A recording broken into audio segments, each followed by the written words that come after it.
Hello guys and welcome back to another FPL video. My name is GW17 and today I've got my Game Week 17 team selection for you guys. I'm really sorry for the lack of uploads recently.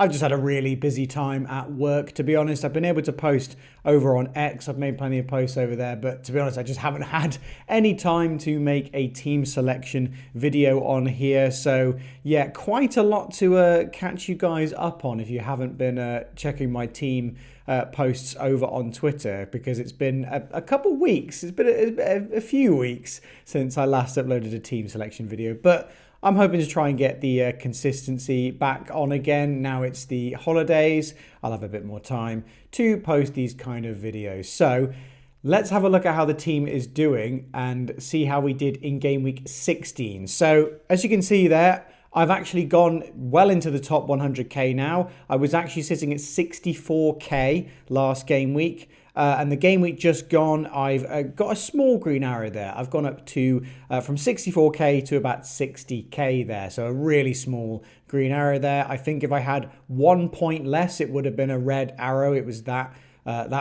small of a green arrow. And yeah, so looking at my team, how my team is looking now. I started Sanchez for this game. He blanked, obviously didn't keep a clean sheet, made enough saves to get a save point though. Fabianski on the bench, fortunately for me, conceded near the end of the game because that could have been a monster haul benched, which would not have been too good indeed.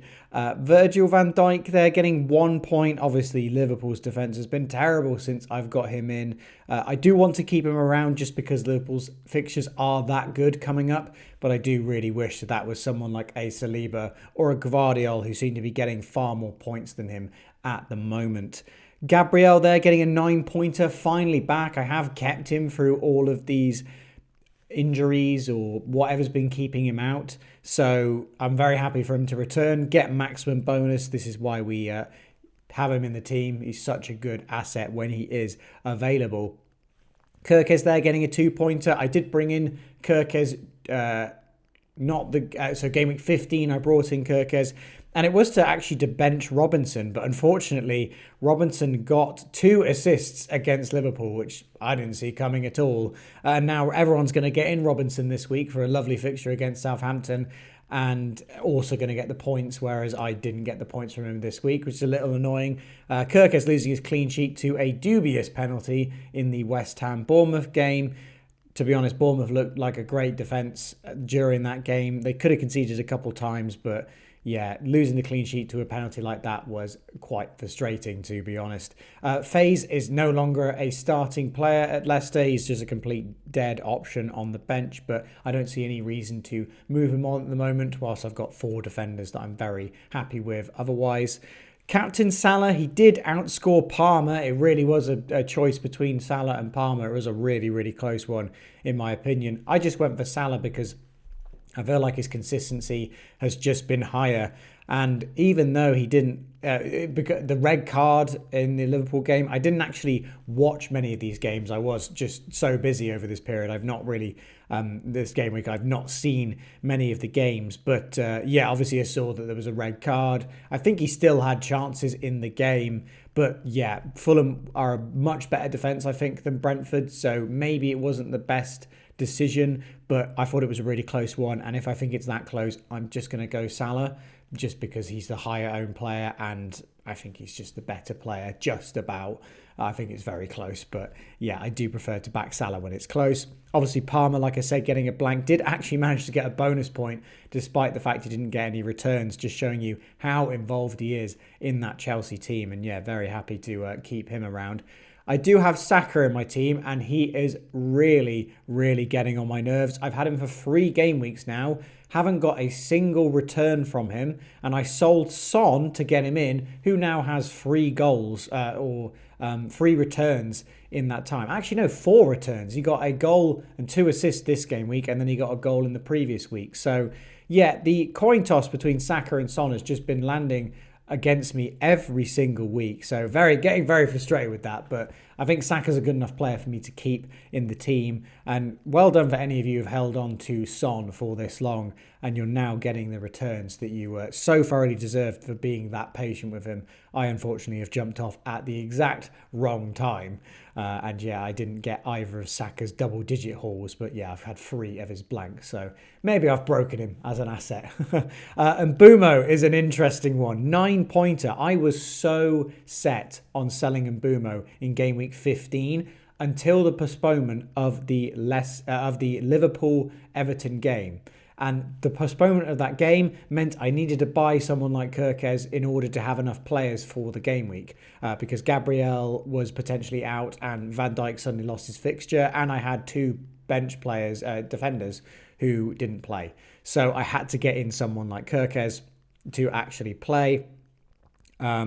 And it meant I didn't end up selling Mbumo. I was very keen on selling Mbumo to Mitoma, and keeping onto him, holding onto him has massively rewarded me. But I feel quite sheepish about that because I did encourage people to sell him. He'd only had 1 shot in 5 game weeks. It just didn't look like he was a good asset anymore. It felt like Brentford's system had changed so that he wasn't getting as many chances as he was before.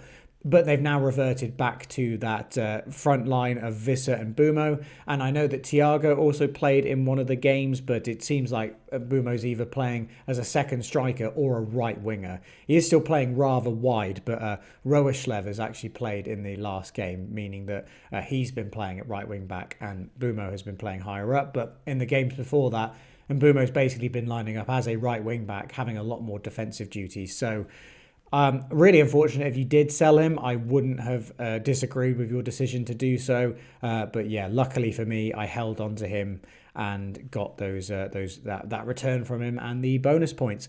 Isak, one of my favourite players in the game right now. I held on to him despite that tough fixture against Liverpool and potentially getting injured. I didn't make the move to Jackson, and that has been rewarded really, really well. Isak, I think, he's probably the best striker in the game. I think currently, I don't think Haaland's worth the price. You don't need me to tell you that. It's been weeks and weeks and weeks since that's been the case. It'll be interesting to see if Haaland does start returning soon at some point. His fixtures are going to get significantly better. And yeah, whether there will be a mad scramble to get him back in, I don't think I will be getting him back in. I've made that quite clear, given how expensive he is. If you want to get Haaland back, you not only have to sell one of your great assets like Isak, you also have to sell a Palmer, a Saka, a Salah, and go down as cheap as possible. So I don't think Haaland is worth that much. I don't think he's worth significantly more than a Salah, Palmer, or Saka. And yeah, it would just feel like a bit of a mistake, I think, getting him back in. But yeah, Isak, really happy with his returns. Part of me wanted to captain him, but I think Salah and Palmer were such standout options that I don't think I was ever going to go for Isak in the end, but really happy to get his points. Chris Wood getting a blank there, quite frustrating as he did have the ball in the back of the net, but just a marginal offside. He's a player who doesn't seem to get many chances, but just is very clinical. He's getting the minutes, he's gone penalties, he's just getting those returns. Really happy to keep him in the team. Someone I'm not too happy with, though, is João Pedro. Again, just like Saka, I've brought him in for, I think, 3 game weeks now. Not a single return from him. I think I got an assist, maybe. I think I've had him for 4 weeks, maybe. And yeah, I'm just not confident in him as a player. He's starting to get more minutes now, but I'm just not happy with the returns.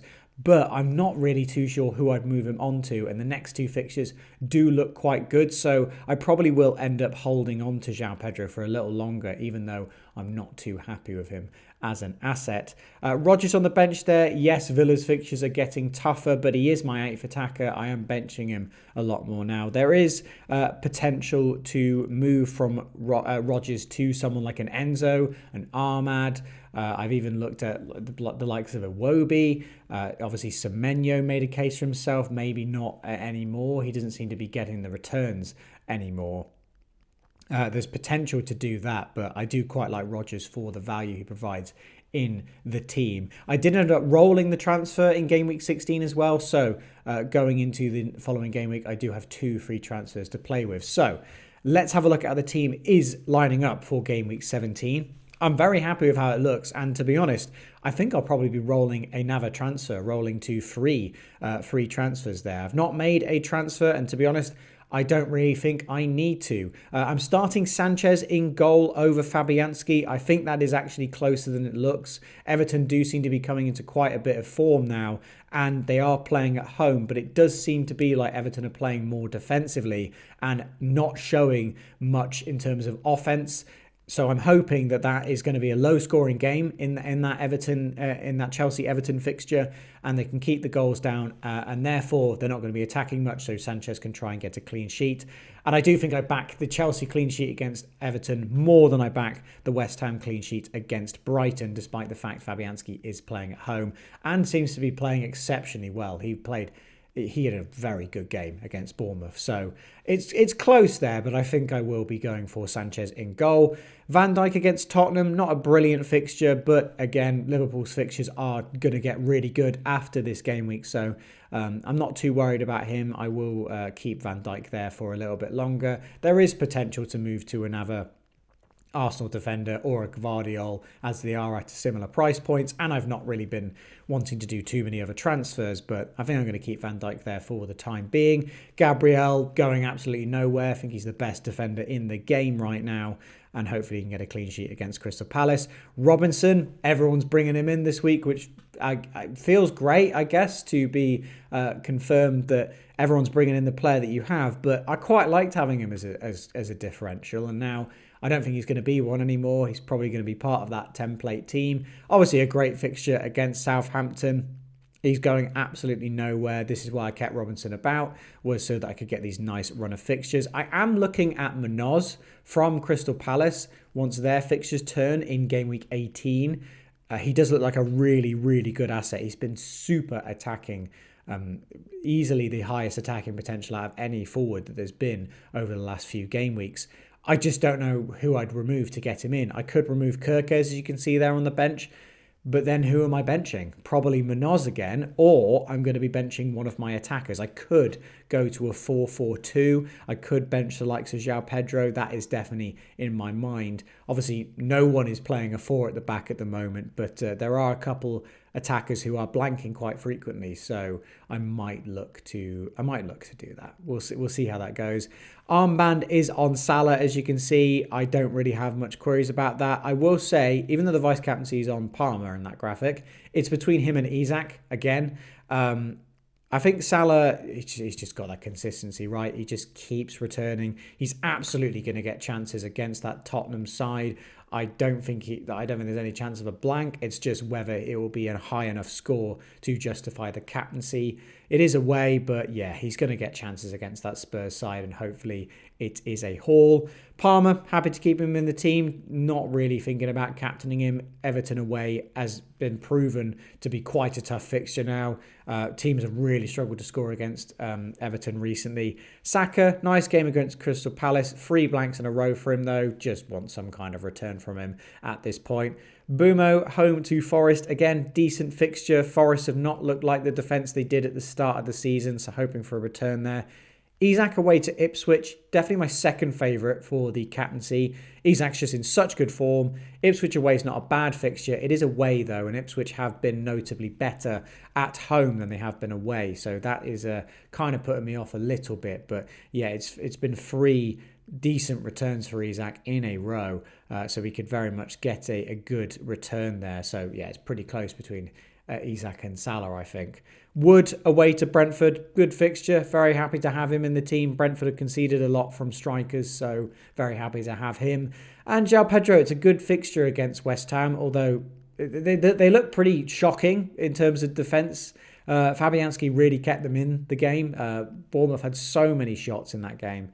But yeah, I think I'm just going to keep João Pedro for the time being. I am looking at Raul, who was a really good fixture this week. But as people have pointed out to me, I was a bit worried about João Pedro's minutes. They're getting better. And Raul still has Muniz as a potential backup to him. He will keep eating into his minutes. Muniz will probably get a start at some point. And yeah, I don't think Jimenez is getting anywhere near past 70 in most games. So yeah, I think it would be quite a short-sighted move doing João Pedro to Jimenez. And I'm hoping that the patience pays off Quite an easy decision for the benching for me this week. Rodgers, home at Man City, he could definitely get something against them, but I think looking at my team, he's easily the worst attacker, so pretty easy to put him on the bench. Kirkers away to Man United, again, not too bad, but he's definitely the worst. The worst defender out of the four I could potentially start. And of course, like I mentioned, FaZe is no longer a starter for Leicester, so he is just a dead spot in my team, but there's no reason to get rid of him as of yet. But yeah, we're sitting nice at 60k rank. Massive squad value now. It's gone up massively to 104.4 million, as you can see there. Little bit of money in the bank and 2 free transfers, which are hopefully going to roll to a 3rd free transfer as long as there is no injuries midweek. I'm very fortunate to have a fully fit team currently, but yeah, we could get an injury midweek. It is currently Tuesday whilst I'm filming this, so I don't know if there's going to be any injuries midweek to potentially change my mind. So, the mini league team at the game week. Let's have a look at this. Callum Shields doesn't have a team name, just a question mark. With 87 points here, and it's thanks in particular to one man, and that is Lewis Hall with a 15-pointer. My word, very dubious assist that he was given. I do have to say, given how the other assists previously haven't been given. I do kind of wish FPL would just scrap the whole intended target rule that they have, because things like this I just don't understand. I've watched that clip multiple times and I feel like Hall he's not crossing to Isak, he's crossing to Murphy, who is at the back post, and then it takes a huge deflection, goes straight to Isak. I think assists like that should be given, so I'm happy he's got the points, and I'm happy for Hall owners to get those points. But you've got to give the ones like Mbumo, the one Matoma had one early in the season, Bowen had one early in the season, Rodgers had one which got deflected to Cash, I think it was. I forgot which fixture that was in. I think you should just give all of them, because we like points at the end of the day, and I think they just need to state if it's a cross and it reaches an attacker and they score, that's an assist. That's it. It's as simple as that. Give all of them, because things like that, I just don't understand. Let me know in the comments if you think you understand it. But I watched that whole cross and I thought, well, it's deflected to Isak. There's no way he gets the assist because he was aiming for Murphy. But looking at the rest of the team, obviously Fernandez getting a 9-pointer, and Mbeumo getting a 9-pointer, Cunha getting a 9-pointer, and Gabriel getting a 9-pointer. 4 9-pointers there. Absolutely amazing going for Callum here, with nearly a full house of returns here. Just Saka, Flecken and João Pedro in a game with not many returns as well. This was a super good score of 87. One of the lowest actually in terms of the mini league team in the game week. So you can tell how low scoring of a game week it was, but how good of a return this was for Callum. And then the team of the game week leaderboard, obviously this is 4 weeks worth, I think, of updates. And it's just basically a bunch more gold medals here. Marvy is the only person to have gotten more than 1 medal, a gold and a silver, which puts him in first place there quite definitively. And then obviously we've got Harry with 2 top 10s. We've got Camwa with 1 top 10 but 2 top 20s. And then everyone else there having a gold medal and 1 top 20. And that's going to wrap it up for this video, guys. I hope you have enjoyed. Again, apologies for the lack of uploads. I've just had a really, really busy time. But hopefully to get more of the consistency now that it is the holidays coming up. And yeah, hopefully we can get some more team selection videos out for you guys. But yeah, leave a like if you've enjoyed. Get subscribed to the channel. And I promise I will be uploading more than I have been recently. And I'll see you in the next FPL video.